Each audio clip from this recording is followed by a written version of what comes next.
Le tintement découvert du petit rêveur était la bande sonore de la vie d'Amélie. Une mélodie constante, mêlée au murmure des conversations et à l'arôme du café serré qui s'accrochait à son tablier comme un parfum persistant. Ce soir-là, une pluie fine s'abattait sur les vitrines du bistrot du Marais, transformant les lampadaires en reflets dorés. Amélie se déplaçait entre les tables avec une grâce lasse, un doux sourire au couple qui s'abritait du froid, le cœur un peu plus lourd que le plateau qu'elle portait. C'est alors qu'il entra. Jean-Luc Vasseur. Non pas comme client, mais comme un changement d'atmosphère. Son manteau de cachemire sombre semblait absorber la lumière de la pièce, et son regard bleu glacial balayait la pièce avec une indifférence calculée. C'était un ouragan d'élégance froide, un homme qui semblait taillé dans le marbre et la solitude. Il s'assit à sa table habituelle, dans un coin, et commanda son habituel « un double expresso sans sucre ». Sa voix était basse, un baryton qui semblait vibrer d'une puissance contenue. Amélie le servit, ses mains calleuses contrastant avec la porcelaine fine. Leurs regards se croisèrent un instant plus longtemps que nécessaire. Dans le sien, elle vit une fêlure, une lassitude que l'argent ne pouvait masquer. Dans le sien, il voyait peut-être le reflet de quelque chose qu'il avait perdu depuis longtemps, la paix. Des heures plus tard, lorsque les dernières chaises furent retournées et que l'odeur de cire d'abeille emplissait l'air, il était toujours dehors, sous l'auvent, à regarder la pluie laver les trottoirs. Son service était terminé. Le silence entre eux était pesant, mais pas inconfortable. Il lui offrit son manteau, et la chaleur du tissu, imprégné d'un parfum précieux de santal et de cuir, lui donna l'impression d'une étreinte. Ils marchaient, sans but, leurs paroles coulant comme la Seine à leur côté. Il parla d'un empire technologique dont il avait hérité, un trône doré qui ressemblait davantage à une prison. Amélie évoqua son rêve simple, une petite boutique de fleurs où chaque bouquet raconterait une histoire d'amour ou de désir. Sous les lumières scintillantes de la tour Eiffel, qui scintillait comme un million de lucioles prisonnières du ciel, il l'embrassa. Un baiser impulsif, au goût de pluie, de vin et de solitude partagée. C'était un baiser qui promettait tout et rien, un instant volé au temps. Le lendemain matin arriva froid et gris. Jean-Luc était parti, pas de mots, pas de numéro de téléphone. Seul son manteau en cachemire était resté sur la chaise du petit appartement d'Amélie, son odeur étant la seule preuve que la nuit n'avait pas été un rêve. Les semaines se transformèrent en mois de silence. Amélie gardait son manteau comme une relique sacrée, et l'espoir tenace fleurissait et s'éteignait à chaque passage d'une voiture sombre, jusqu'à ce qu'un matin, la nausée la frappa avec la force d'une révélation. L'examen à la pharmacie confirma ce que son cœur lui murmurait déjà. Une nouvelle vie, un petit secret grandissait en elle. Seule, elle caressa son ventre encore plat, contemplant les toits de Paris. « On sera juste nous, mon trésor », promit-elle au vent, « et nous nous épanouirons, même sans jardin. » 6 mois plus tard, Amélie, sa grossesse désormais visible sous son tablier, ferme le bistrot. Une voiture noire, élégante et silencieuse comme une panthère, s'arrête devant. La vitre côté passager se baisse lentement, révélant le visage de Jean-Luc, plus sombre et tourmenté que dans ses souvenirs. Ses yeux bleus la fixent, puis se posent sur son ventre. Le choc se lit sur son visage, un masque de marbre se brise. La caméra se fige sur son regard, un tourbillon d'émotions indéchiffrables. Ces retrouvailles vous ont-elles laissé sans voix? Laissez un commentaire ci-dessous. Mérite-t-il une seconde chance? Et n'oubliez pas d'aimer et de vous abonner pour savoir ce qui se passera lorsqu'il découvrira son secret. Le bruit de la portière se refermant résonna comme une phrase dans le silence de la rue. Jean-Luc émergea de l'obscurité du véhicule, la pluie fine plaquée sur ses cheveux noirs. Il marcha vers elle, chaque pas mesuré, comme s'il traversait un champ de mine. Le choc sur son visage s'était figé en un masque de marbre indéchiffrable, mais ses yeux bleus étaient une tempête. Amélie. Sa voix était plus basse que dans ses souvenirs, un murmure rauque. « Est à moi ?» La question flottait entre eux, froide et lourde comme la brume qui s'élevait de la Seine. Elle leva le menton, sa main protégeant instinctivement la courbe de son ventre. « Tu as disparu pendant 6 mois sans un mot. Qu'en penses-tu, Jean-Luc ?» La douleur dans sa voix était une lame tranchante. Il détourna le regard une seconde, un rare aveu de culpabilité. « Je ne pouvais pas... Ce n'était pas sûr. Monte dans la voiture. Il faut qu'on parle. » L'ordre était doux, mais sans équivoque. Dans le silence de l'intérieur en cuir, la voiture glissa dans les rues humides de Paris, un cocon de luxe et de tension. Il la conduisit jusqu'au pont des Arts, désert à cette heure de la nuit, les cadenas des amants luisant sous les lampadaires comme des promesses rouillées. « Mon père contrôle tout. commença-t-il d'une voix dénuée d'émotion, comme s'il lisait un rapport d'activité. L'Empire, ma vie, c'est un homme qui détruit tout ce qu'il ne peut posséder. Quand je t'ai rencontré, je fuyais ce monde des fiançailles arrangées pour fusionner des entreprises. J'ai vu en toi une paix que je n'avais jamais connue. Il marqua une pause, regardant l'eau sombre en contrebas. Rester t'entraînerait dans mes ténèbres. Disparaître était le seul moyen que je connaissais pour te protéger. Amélie l'écoutait, le cœur déchiré entre la colère de l'abandon et une compassion réticente. Tu ne m'as pas laissé le choix, Jean-Luc. Tu as décidé pour nous deux. La tension monta en flèche, se transformant en une vive dispute sous la bruine froide. Il sortit un chéquier de la poche intérieure de son manteau. « Je m'occupe de tout. Toi et le bébé n'aurez plus à vous soucier de rien, jamais. » Ce geste fut la goutte d'eau qui fit déborder le vase. Amélie rit d'un rire sans joie. « Tu ne comprends toujours pas, n'est-ce pas? Je ne veux pas de ton argent. Je ne fais pas partie de tes problèmes professionnels qu'on résout par virement bancaire. » Sa frustration était palpable. « Alors qu'est-ce que tu me veux, Amélie ?» explosa-t-il, sa voix résonnant sur le pont. « Je te voulais, » murmura-t-elle, la réponse si simple et si bouleversante qu'elle le réduisit au silence. Le coup de théâtre survint d'une source inattendue. Tandis qu'ils se disputaient, son téléphone vibra sur le capot de la voiture. L'écran s'illumina, affichant une notification pour un article financier. Amélie lut le titre par-dessus son épaule.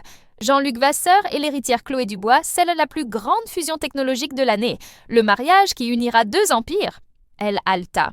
Fiançailles arrangées, on dirait que tu es retourné directement avec lui. Il attrapa le téléphone, le visage dur. C'est un contrat, Amélie. Juste une affaire pour apaiser mon père. Il la saisit par les bras, l'urgence de son contact la surprenant. Elle ne signifie rien. Toi, cette nuit-là, tu étais la seule chose réelle que j'ai eue depuis des années. Le baiser qui suivit était désespéré, un mélange de douleur, de désir et de colère, avec le goût salé de la pluie et des larmes retenues. Au milieu du baiser, Amélie laisse échapper un gémissement de douleur et se dégage brusquement, une main appuyée contre son bas-ventre. « Aïe, Jean-Luc !» Ses yeux s'écarquillèrent de panique. « Qu'est-ce qui ne va pas? Qu'est-ce que tu ressens ?» demande-t-il, son contrôle de millionnaire s'effondrant en pure terreur. Elle se plie en deux, le visage blême sous les lampadaires. Quelque chose ne va pas. S'efface-t-elle sur son visage, la panique transformant le prédateur en un homme terrifié. Un contrat commercial peut-il détruire le véritable amour? Partagez votre avis dans les commentaires. Aimez si votre cœur bat la chamade et abonnez-vous pour ne rien manquer du destin d'Amélie et de son bébé. La panique était un animal sauvage, déchirant la façade de contrôle de Jean-Luc. Il la souleva, sa légèreté le surprit, et la déposa dans la voiture avec une douceur qu'il ignorait posséder. Les rues de Paris se transformèrent en un flou de lumière et de pluie, tandis qu'il conduisait, ignorant les feux de circulation et les klaxons, son cœur battant contre ses côtes comme un prisonnier essayant de s'échapper. L'hôpital Saint-Antoine s'élevait dans la nuit, ses fenêtres éclairées comme des yeux indifférents. À l'intérieur, l'odeur d'antiseptique et de peur remplaça celle de la pluie. Amélie fut conduite à l'intérieur, le visage couvert de douleur, et une porte claqua, laissant Jean-Luc impuissant dehors. Les heures s'écoulaient, chaque tic-tac de l'horloge de la salle d'attente lui mettait les nerfs à rude épreuve. Le millionnaire, l'homme qui commandait les salles de réunion d'un hochement de tête, n'était plus qu'un homme effrayé dans un couloir stérile. Tout son argent, tout son pouvoir étaient inutiles ici. Il repensa à leur nuit de rencontre, à la paix qu'il avait lue dans ses yeux, une paix qu'il avait profanée par sa lâcheté. Il composa le numéro de son père, prêt à en découdre, mais raccrocha avant d'avoir terminé. Non. D'abord, Amélie. Une infirmière au sourire las apparut dans l'embrasure de la porte. « Monsieur Vasseur? C'est un garçon. La mère et le bébé vont bien ?» Le soulagement le submergea si fort que ses jambes s'affaiblirent. Il entra dans la pièce avec hésitation. Amélie gisait là, pâle et épuisée, mais avec une lueur dans les yeux qui éclipsait toutes les lumières de Paris. Dans ses bras, un petit paquet s'agita. « Venez, » murmura-t-elle d'une voix faible mais ferme. « Venez rencontrer votre fils. » Il s'approcha comme s'il marchait sur une terre sacrée. Et puis il le vit. Le bébé, petit et parfait, avec une tignasse noire comme la sienne. Mais lorsque le garçon ouvrit les yeux, le monde de Jean-Luc s'arrêta de tourner. Le choc le frappa non pas comme un éclair, mais comme une lente et bouleversante vague de souvenirs et de douleurs. Les yeux, ils n'étaient pas bleus comme les siens, ni miel comme ceux d'Amélie. Ils étaient d'un vert profond, tachetés d'or comme une forêt en automne. Ce sont les yeux de ma mère, s'étrangla Jean-Luc, les mots sortant d'une voix saccadée. Des larmes, brûlantes et inconnues, ruisselèrent sur son visage pour la première fois depuis l'enfance. Il tomba à genoux près du lit, la tête baissée. Mon père la détestait parce qu'elle était artiste, parce qu'elle ne venait pas d'une famille riche. Il a effacé toutes les photos d'elle, tous les souvenirs, mais il n'a pas pu effacer ça. Son regard passa du bébé à Amélie, la compréhension naissant sur son visage. Je me suis enfuie pour te protéger de lui, mais en vérité, je me suis enfuie de moi-même. Je devenais lui, froid, calculateur, détruisant la seule bonne chose qui me soit jamais arrivée. Amélie tendit sa main libre et toucha son visage humide. Il n'est pas trop tard pour changer de voix, Jean-Luc. Il lui prit la main, entrelaçant ses doigts avec les siens sur le corps chaud du bébé. Il s'appelle Léo, dit-elle doucement. Léo, courage. Il se pencha et l'embrassa. Un baiser sans désespoir, sans colère. C'était un baiser d'abandon, de promesse et de commencement. Dans la petite chambre d'hôpital, sous la faible lumière, une famille était née, forgée dans le feu des secrets et la résilience d'un amour inattendu. L'amour d'un enfant est-il assez fort pour renverser un empire? Dites-nous ce que vous en pensez. Si cette histoire vous a touché, aimez-la et partagez-la avec quelqu'un qui croit aux secondes chances. Abonnez-vous pour découvrir le dernier chapitre de cette romance parisienne. Les jours qui suivirent à l'hôpital Saint-Antoine furent enveloppés d'une brume de paix surréaliste. Leur bulle de bonheur était fragile, tissée de l'odeur du lait infantile, du doux toucher de la flanelle et des murmures échangés au petit matin. Jean-Luc, le magnate impitoyable qui négociait des contrats à terme avec le sang-froid d'un chirurgien, s'est transformé en un père maladroit et totalement captivé.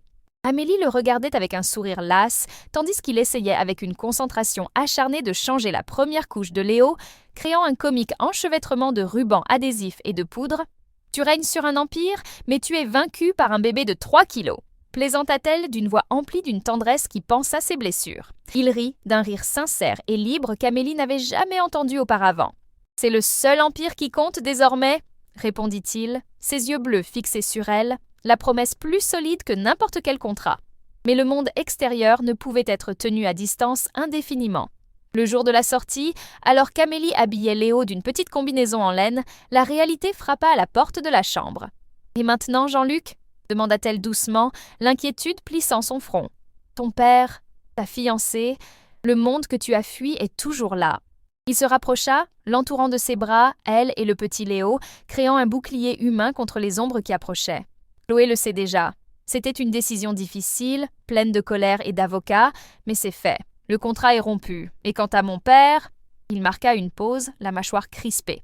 Il va devoir accepter que l'époque où il me dictait ma vie est révolue. Nous trois, Amélie, c'est l'essentiel. Ils étaient prêts à partir, le petit sac de Léo à la porte, symbole de leur nouveau départ. C'est alors que le téléphone portable de Jean-Luc, un appareil élégant et froid qui semblait appartenir à une autre vie, sonna sur la table de chevet. Le nom sur l'écran glaça l'atmosphère de la pièce, Gérard Vasseur. Amélie vit la transformation instantanée de Jean-Luc. La tendresse dans son regard fit place à un froid d'acier, sa posture détendue se raidit en une ligne de défense. Il lui fit signe d'attendre et répondit d'une voix maîtrisée. « Père !»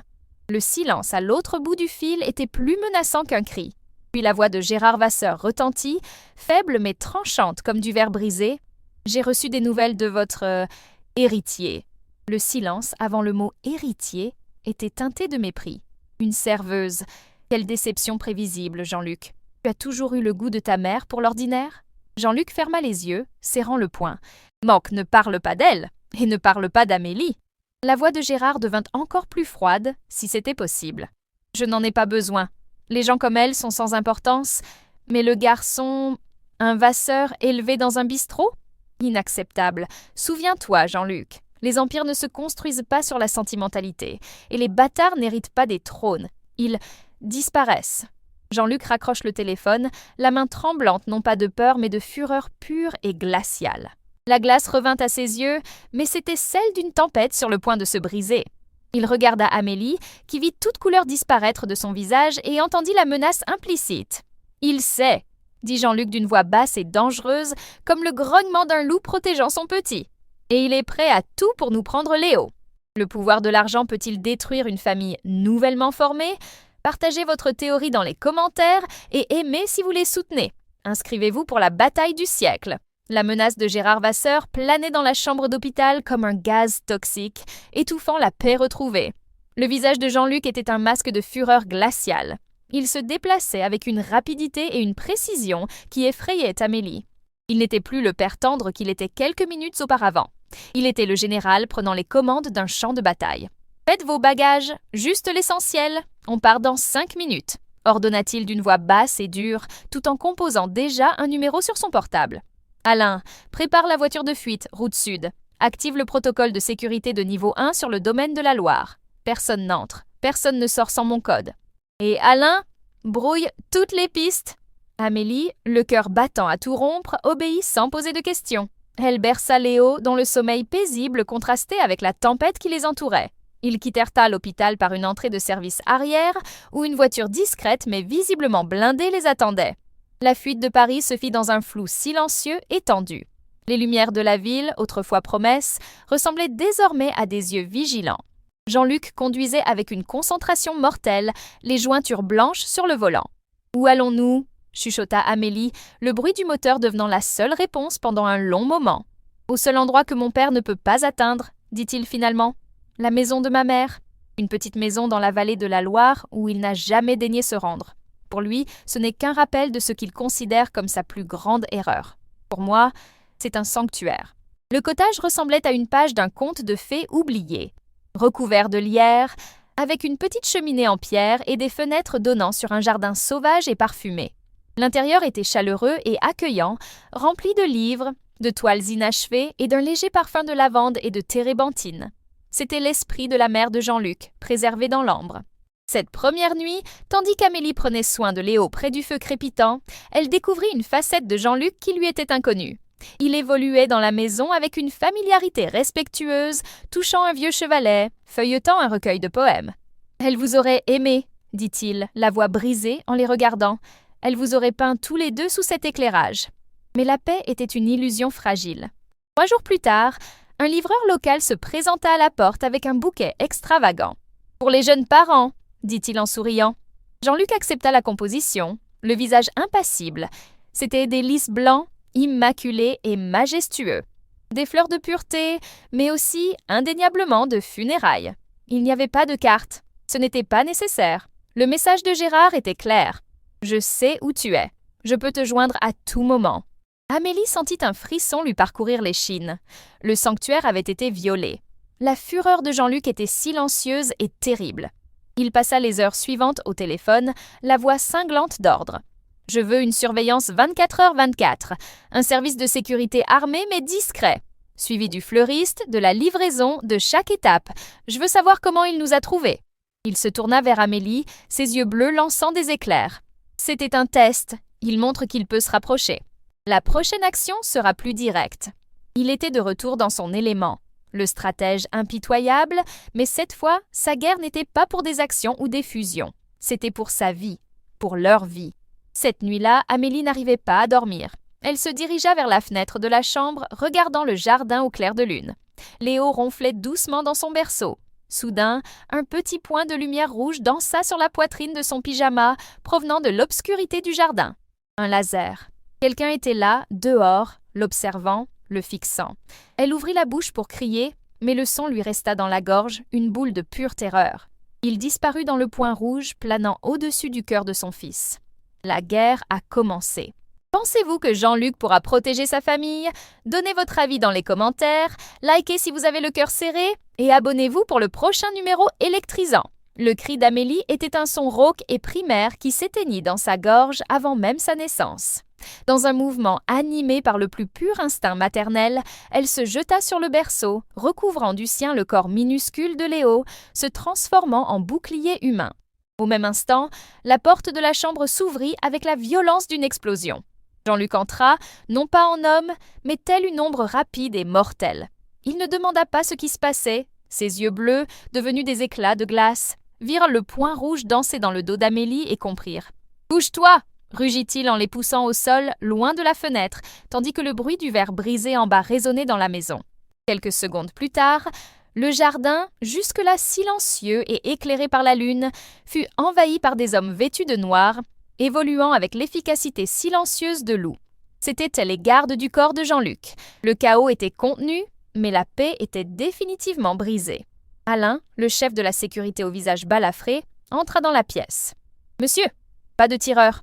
Le coup de feu a brisé une fenêtre de la bibliothèque.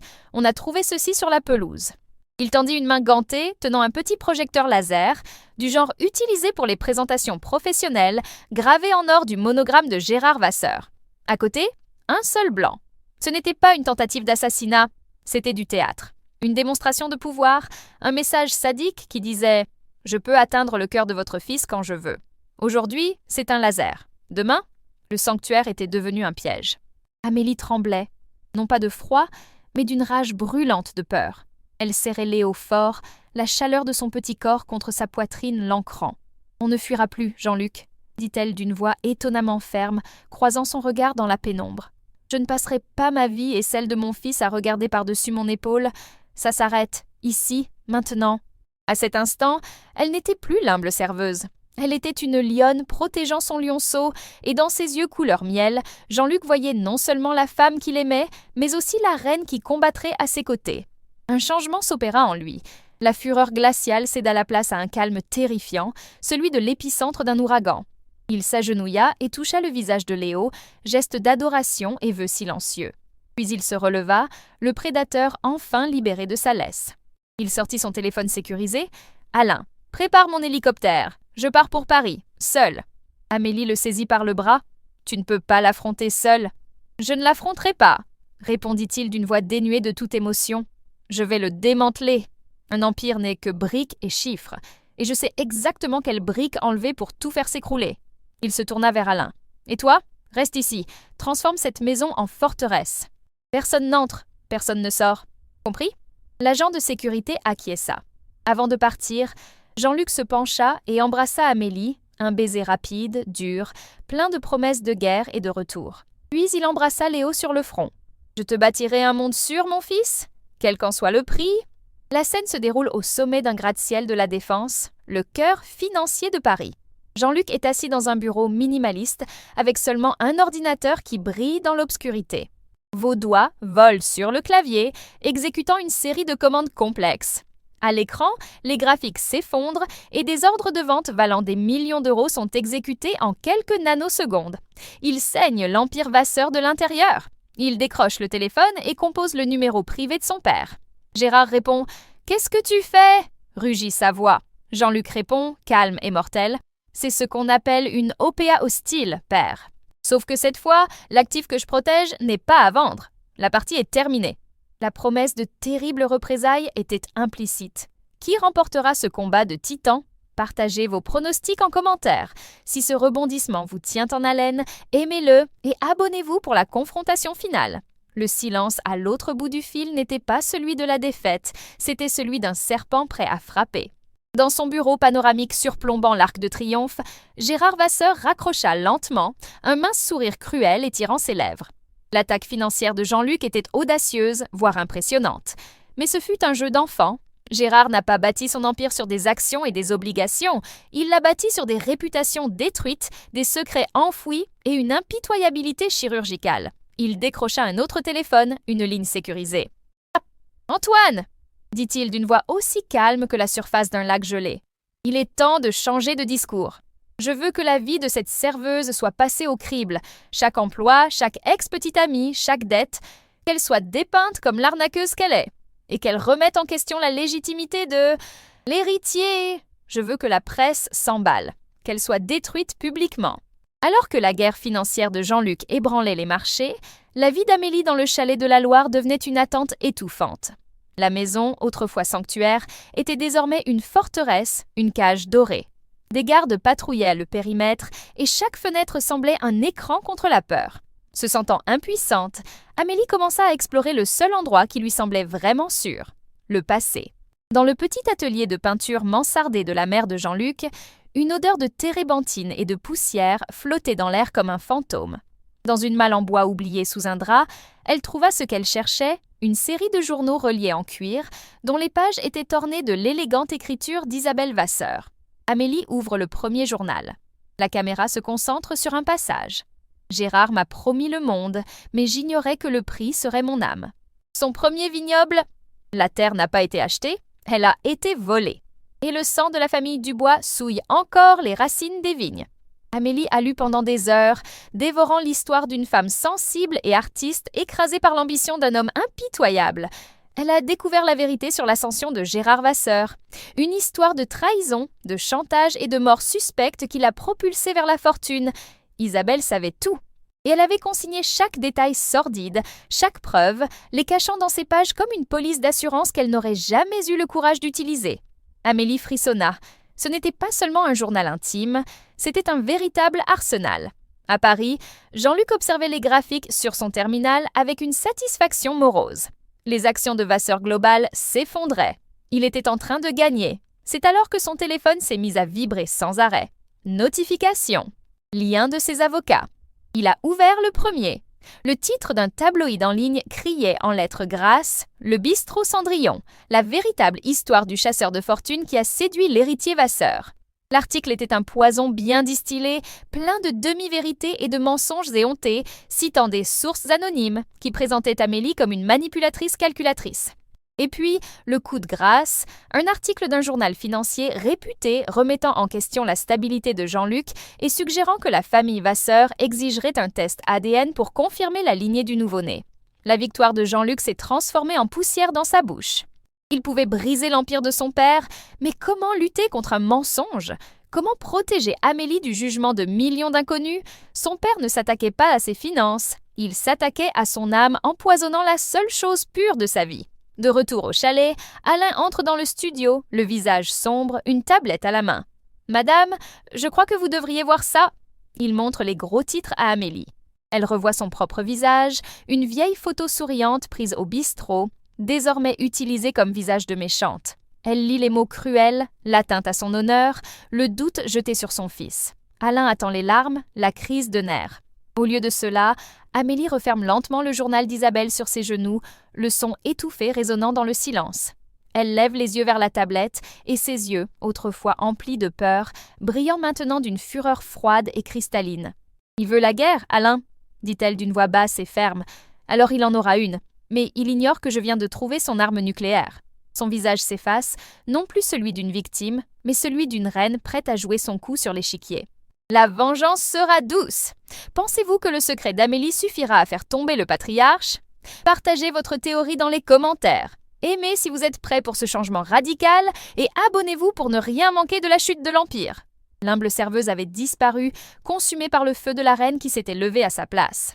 Amélie regarda Alain, le costaud agent de sécurité chargé de la protéger, et pour une fois, ce fut elle qui donna l'ordre. « J'ai besoin d'un canal sécurisé pour parler à Jean-Luc. Tout de suite. Et j'ai besoin d'un scanner haute résolution. » Alain, habitué à obéir à Jean-Luc Vasseur, lut la même autorité indiscutable dans son regard. Sans un mot, il lui tendit un téléphone satellite et commença à installer l'équipement. À l'autre bout du fil, dans l'obscurité de son bureau parisien, le silence de Jean-Luc était lourd de frustration et de rage impuissante. Il était cerné par le tissu de mensonges de son père, chaque article de journal étant un nouveau verrou dans sa prison. « Amélie, ils te détruisent !» dit-il d'une voix rauque. « Ils se demandent si Léo est mon fils. »« Je sais !» dit-elle d'une voix claire et froide comme l'acier, ni tremblante ni effrayée. « Et c'est pourquoi nous allons arrêter de jouer son jeu et commencer à jouer le nôtre. Écoute-moi, Jean-Luc, très attentivement. » Pendant 10 minutes, elle parla, décrivant les pages du journal d'Isabelle, dont l'écriture élégante détaillait la corruption sur laquelle l'Empire Vasseur était bâti, les terres volées, le chantage, la mort accidentelle d'un rival commercial qui ouvrit opportunément la voie au premier contrat important de Gérard. Ce n'était pas un journal, c'était le passe-partout de la chambre des horreurs de Gérard. « Ma mère !» murmura-t-il, la prise de conscience le frappa comme une vague. Elle n'était pas faible, elle attendait, elle a laissé l'arme derrière elle. Et maintenant, on va l'utiliser, confirma Amélie. Mais pas comme une menace. Les menaces lui donnent le temps de réagir, on va le faire exploser au cœur de son monde. Le stratège en Jean-Luc s'éveilla, dynamisé par ce nouveau champ de bataille inattendu. On ne peut pas tout divulguer. On verrait ça comme la vengeance d'une ex-femme amère. Il nous faut un scalpel, pas un marteau-pilon. Il y a un nom. Dominique Leroux. C'est une journaliste d'investigation au Monde. Incorruptible. Elle a fait tomber un ministre l'année dernière. Mon père la déteste, ce qui signifie qu'il ne peut pas l'acheter. Alain numérisera chaque page.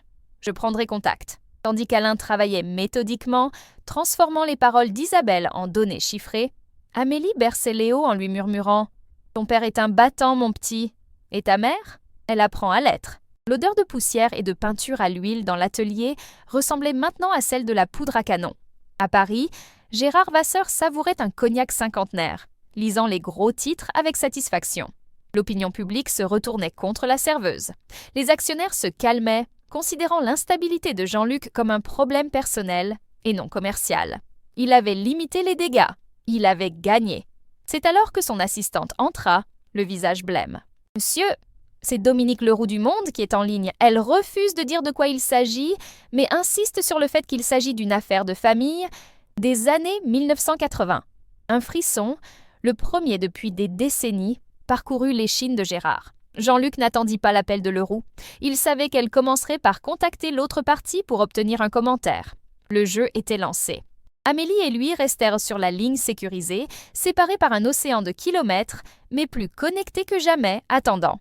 La tension était palpable, un fil tendu sur le point de se rompre. Le téléphone portable de Jean-Luc et celui d'Alain, au chalet, vibrent simultanément. C'est un reportage du Monde.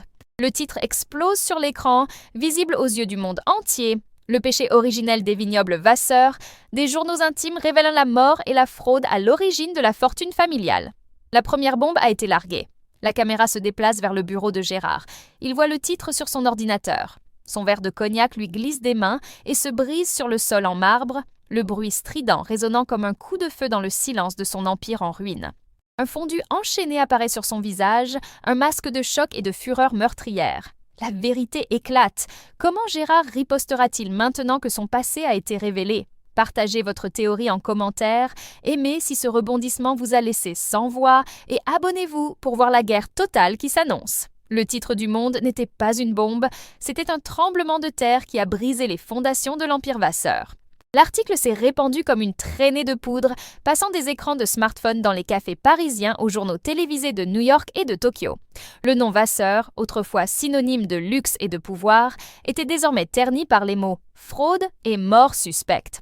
Les actions de Vasseur Global, déjà sous le coup de l'attaque de Jean-Luc, s'effondrèrent. Mais un titan ne tombe pas d'un seul coup. Blessé et acculé, Gérard Vasseur était plus dangereux que jamais.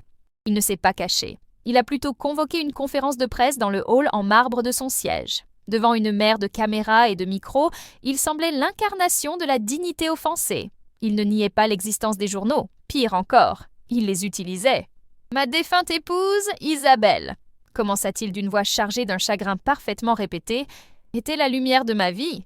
Mais c'était une âme tourmentée, luttant contre des démons que ni mon amour ni ma fortune ne pouvaient exorciser.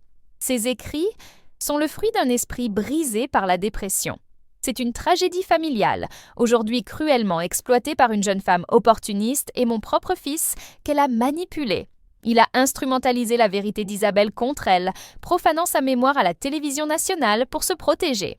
Au chalet de la Loire, Amélie regardait l'émission, l'estomac noué. Le poison de Gérard était efficace. Il se présentait comme une victime et Isabelle comme une femme instable dont on ne pouvait pas se fier aux paroles. « Il ne peut pas faire ça », murmura-t-elle en feuilletant les pages du journal, ressentant le poids de l'injustice. Elle s'arrêta sur une courte note datée d'il y a 25 ans. Il ne s'agissait pas d'affaires, il s'agissait d'un garçon de 10 ans. À Paris, Jean-Luc observait lui aussi. Voir son père utiliser la douleur de sa mère comme bouclier éveillait une fureur si glaciale qu'elle brûlait. La guerre n'était plus une affaire de Léo ou d'Amélie. Il s'agissait de sauver le nom d'Isabelle.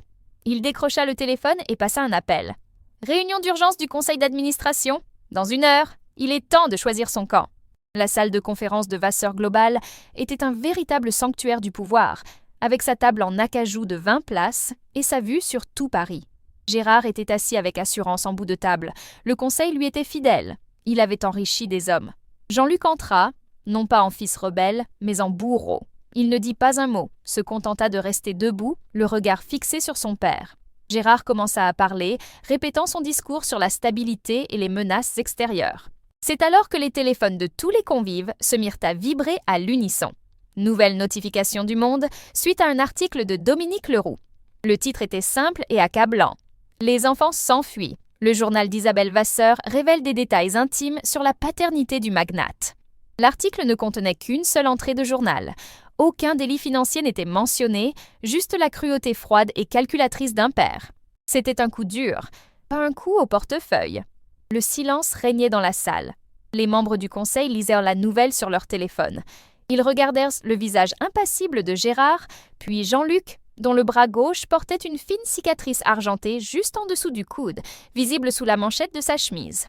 L'histoire n'était plus une question de chiffres et d'action.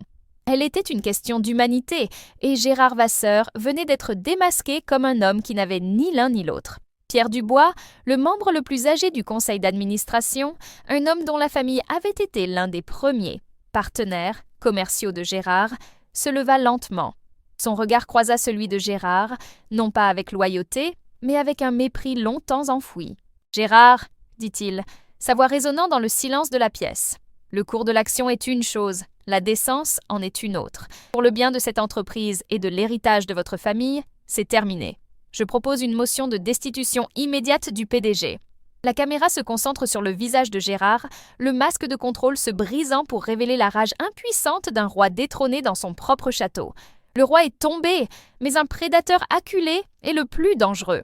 Dites-nous ce que Gérard fera maintenant, qu'il n'a plus rien à perdre. Aimez si cette justice poétique vous a donné la chair de poule et abonnez-vous pour la confrontation finale.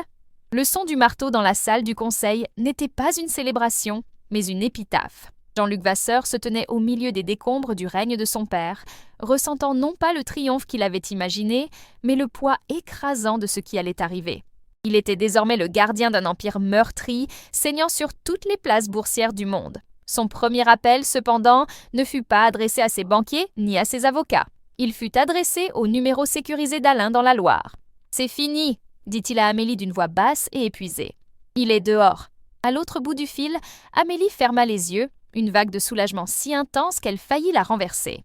Elle regarda Léo, dormant paisiblement dans son berceau, un petit roi inconscient de la guerre menée en son nom. « On a réussi », murmura-t-elle, les larmes coulant enfin, non pas de peur, mais d'une fatigue libératrice. « On est en sécurité maintenant ?» La question flottait dans l'air, fragile comme une bulle de savon. « Oui, » promit Jean-Luc, plus à lui-même qu'à elle. « J'y veillerai. Restez là, renforcez la sécurité.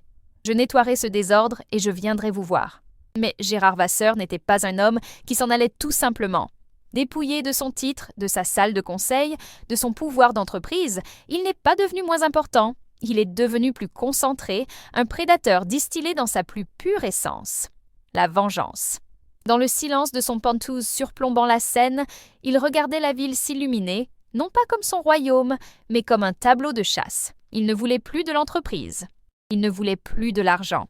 Il voulait la source de sa souffrance. Il voulait l'héritage qui lui avait été volé. Il décrocha un téléphone qu'il n'avait pas utilisé depuis des années, un numéro mémorisé pour le genre de problème que l'argent ne pouvait résoudre mais acheter. « Trouvez-les !» ordonna-t-il d'une voix dénuée d'émotion. « Le chalet sur la Loire. Je ne veux pas de scandale. Je veux le garçon. Amenez-moi mon petit-fils. » Les jours suivants au chalet furent d'une paix et d'une tension intense. Le soleil printanier réchauffait la vallée, les vignes bourgeonnaient et Amélie osait respirer.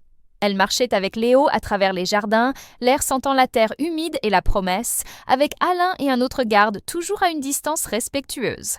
La guerre semblait lointaine, une histoire racontée au journal télévisé qu'elle refusait de regarder. Jean-Luc l'appelait tous les soirs, la voix fatiguée mais pleine d'une détermination nouvelle, parlant de stabiliser leurs finances et de planifier leur avenir. Le mot « leur » était une mélodie qu'Amélie ne se lassait jamais d'entendre. Cette nuit-là, une tempête s'abattit sur la vallée, forte et soudaine. Le vent hurlait, fouettant la pluie contre les fenêtres. Léo était agité. Amélie le berçait dans la chambre, en lui chantant une douce berceuse, le seul bruit qui l'entourait, hormis la fureur de la nature. C'est alors que les lumières clignotèrent une fois, puis deux, plongeant la maison dans le noir complet. Le tonnerre gronda, masquant le faible bruit du générateur de secours qui ne démarrait pas. Le silence qui suivit fut plus terrifiant que l'orage. « Alain » appela Amélie, le cœur battant la chamade. Pas de réponse. Elle attrapa le babyphone sur la commode, mais il était silencieux, l'écran noir. Serrant Léo fort contre elle, elle verrouilla la porte de la chambre, le corps tremblant. Son instinct lui criait que ce n'était pas une tempête, c'était lui. Elle se retira dans le coin le plus sombre de la pièce, essayant de calmer la respiration laborieuse de Léo et la sienne. Les minutes s'éternisèrent comme des heures. Puis un léger clic retentit dans le babyphone qu'elle tenait à la main. L'écran s'alluma. Mais il n'affichait pas le berceau. Il montrait une image granuleuse et sombre du couloir devant sa chambre. Et il n'y avait pas de parasite. Il y avait une voix qu'elle connaissait, basse, calme et chargée d'un venin glacial.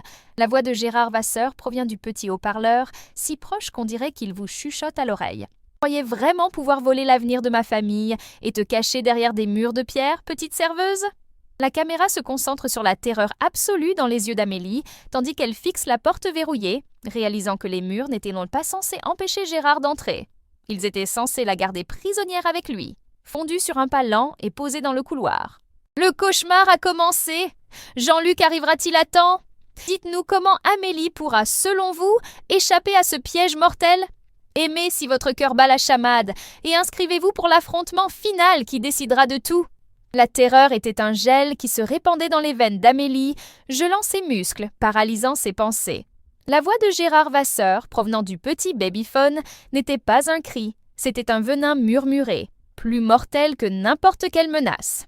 Léo, sentant le corps de sa mère se raidir, se mit à gémir, un son fragile contre la tempête extérieure et le mal qui approchait en lui. Amélie serrait le bébé contre sa poitrine, son instinct protecteur comme une flamme féroce contre la glace de la peur. Elle n'était plus une serveuse. Elle était une lionne protégeant son petit. Elle s'est cognée contre le mur du fond, son cœur battant à un rythme désespéré contre ses côtes. Les pas dans le couloir s'arrêtèrent devant la porte. Silence. Un silence qui s'étirait, se tordait, plus terrifiant que n'importe quel bruit. Puis, le léger clic métallique d'une clé tournant dans la serrure. Il n'avait pas besoin d'enfoncer la porte. La maison était à lui. Le piège était à lui. La porte s'ouvrit lentement en grinçant, révélant la silhouette de Gérard Vasseur se découpant dans l'obscurité du couloir, une silhouette tirée de son propre cauchemar. « Rendez-moi mon petit-fils !» dit-il d'une voix calme, comme s'il demandait un verre de vin. Il fit un pas dans la pièce, l'obscurité lui collant comme une seconde peau. « Il n'est pas à toi !» cracha Amélie d'une voix tremblante mais ferme. « C'est mon fils !» Gérard laissa échapper un rire sourd, un son sans joie. Les enfants sont un héritage, la continuité, ils portent mon sang, pas le tien. Tu n'étais qu'un réceptacle, un accident fâcheux qui sera désormais réparé. Il se déplaçait avec une lenteur prédatrice, les yeux fixés non sur elle, mais sur Léo. Pendant ce temps, à Paris, Jean-Luc concluait une conférence téléphonique avec des investisseurs tokyoïtes. Pour la première fois depuis des semaines, un sentiment de contrôle l'envahissait. Il avait stabilisé la situation. Maintenant, il pouvait rentrer chez lui. Retrouver sa famille. Il prit son portable pour appeler Amélie, pour entendre sa voix avant de partir. Le téléphone d'Alain tomba directement sur la messagerie. Étrange, Alain ne raccrocha pas. Il composa le numéro du fixe du chalet. Le son d'une ligne morte. Le sang de Jean-Luc se glaça. Ce n'était pas un problème technique, c'était une habitude. C'était son père. « Henri !» aboya-t-il à son chef de la sécurité par l'interphone, son calme se brisant comme du verre. « Mon père, il est parti à leur poursuite. Je veux un hélicoptère à l'héliport dans 5 minutes. Localisez le portable d'Alain. Tout de suite. » De retour dans la pièce sombre, l'esprit d'Amélie s'emballa, cherchant une issue, une arme, n'importe quoi. Ses yeux s'habituèrent à la faible lumière et elle vit. La pièce n'était pas seulement une chambre d'amis, c'était l'ancien atelier d'Isabelle. Dans un coin recouvert d'un drap se dressait un lourd chevalet et à côté, une sculpture en bronze inachevée, un oiseau aux ailes brisées. La dernière œuvre d'Isabelle, son dernier message. Gérard se tenait à quelques pas, les mains tendues. Ne rends pas les choses plus difficiles que nécessaire. Tu auras de l'argent. Tu pourras disparaître et prendre un nouveau départ. Comment Isabelle était-elle censée disparaître? Rétorqua Amélie, sa voix prenant de la force au souvenir de la femme qu'elle n'avait jamais connue. Elle t'a laissé ses journaux parce qu'elle savait qui tu étais, un homme qui confond amour et possession. Elle aurait honte de toi. La mention d'Isabelle le fit s'arrêter. L'espace d'un instant, le masque vacilla, révélant une étincelle de fureur sincère. C'était l'ouverture dont Amélie avait besoin. Poussant un cri qui lui arracha la gorge, elle ne courut pas vers la porte. Elle courut vers la porte-fenêtre qui donnait sur un petit balcon en pierre. De toutes ses forces, elle utilisa la lourde sculpture de bronze pour briser la vitre. Le bruit de la fenêtre brisée se mêla au hurlement du vent et une pluie glaciale se déversa dans la pièce. Gérard, momentanément choqué par la violence soudaine de l'acte, se retourna à temps pour voir Amélie, avec Léo serré dans ses bras, grimper sur la rambarde du balcon glissant. En dessous d'elle, l'obscurité totale, la suggestion d'une chute de plusieurs centaines de mètres sur les pierres du jardin détrempé. Elle reporta son regard sur le visage furieux de Gérard, puis sur l'abîme devant elle. Un choix impossible. La caméra se focalise sur son visage, où larmes et pluie se mêlent, expression de défi terrifiant. Va-t-elle sauter? Les secours arriveront-ils à temps? Partagez votre théorie la plus folle en commentaire. Aimez si vous hésitez et abonnez-vous, car le dernier acte est sur le point d'exploser. Le hurlement de l'hélicoptère déchira la nuit et un rayon de lumière traversa la pluie, transformant la scène sur le balcon en une scène dramatique. Amélie, Léo et Gérard furent baignés d'une lumière blanche aveuglante. L'espace d'un instant, ils restèrent tous figés, suspendus entre la vie et l'abîme. La lumière aveugla Gérard, qui recula instinctivement. À cet instant, la porte de la chambre s'ouvrit brusquement et Jean-Luc fit irruption, le visage marqué par la fureur et la panique. « Père, c'est fini !» cria-t-il, sa voix couvrant le bruit des hélices. Gérard se retourna et ce qu'il vit n'était pas seulement son fils. Il vit la lignée qu'il avait tenté de contrôler, l'avenir qui lui échappait. Il vit la femme qu'il ne pouvait briser et le petit-fils qu'il ne posséderait jamais. La bête en lui ne rugit pas, elle s'effondra. La haine, l'obsession, l'avidité qu'il avait nourrie pendant des décennies l'abandonnèrent d'un seul coup, ne laissant derrière lui qu'un vieil homme vide au milieu de la tempête. Il tomba à genoux, non pas vaincu, mais anéanti, le bruit de sa reddition englouti par le tonnerre. Jean-Luc ne regarda pas son père. Ses yeux étaient fixés sur Amélie, sur son fils. Il traversa le balcon glissant, le cœur serré, et les entoura de ses bras, les éloignant du bord, les rapprochant de la sécurité de la pièce. « Je t'ai eu » murmura-t-il dans ses cheveux, cette promesse comme un serment sacré. « Je t'aurai toujours. » Amélie s'effondra dans ses bras, les sanglots finissant par éclater, tandis que Léo, en sécurité entre eux, se calmait enfin. Ainsi, l'Empire Vasseur ne s'effondra pas, mais renaît. Sous le règne de Jean-Luc, il fut arraché de ses racines pourries. Les terres volées furent restituées et la fondation Isabelle Vasseur fut créée pour soutenir les artistes et protéger les victimes de la cupidité des entreprises. Gérard Vasseur vécut le reste de ses jours en reclus, tel un roi exilé dans une prison de luxe, hanté non par ses crimes, mais par l'écho du rire d'un petit-fils qu'il ne connaîtrait jamais. Dans une rue ensoleillée du Marais, non loin de là où tout a commencé, l'arôme des croissants et du sucre caramel flottait dans l'air. L'enseigne indiquait « Pâtisserie Amélie ». À l'intérieur, Amélie, les mains farinées, souriait à un client. Dehors, Jean-Luc poussait une poussette où Léo, avec les yeux bleus de son père et le sourire résilient de sa mère, applaudissait un musicien de rue. Il n'était plus l'ouragan d'élégance froide, mais un homme réchauffé par le soleil. Il n'était plus la serveuse et le millionnaire. Ils formaient une famille, forgée dans le feu, dont le plus bel héritage ne résidait pas dans les actions ou les obligations, mais dans l'amour qui les avait sauvés. Finalement, la serveuse du petit rêveur n'a pas gagné de prince. Elle a trouvé un partenaire, et ensemble ils ont construit leur propre royaume. Un royaume où le bien le plus précieux était simplement d'être à la maison. Quel a été le moment le plus émouvant de ce voyage? Racontez-le nous dans les commentaires. Si cette histoire d'amour et de rédemption vous a touché, aimez-la, partagez-la avec un ami et abonnez-vous pour ne rien manquer de notre prochaine romance captivante.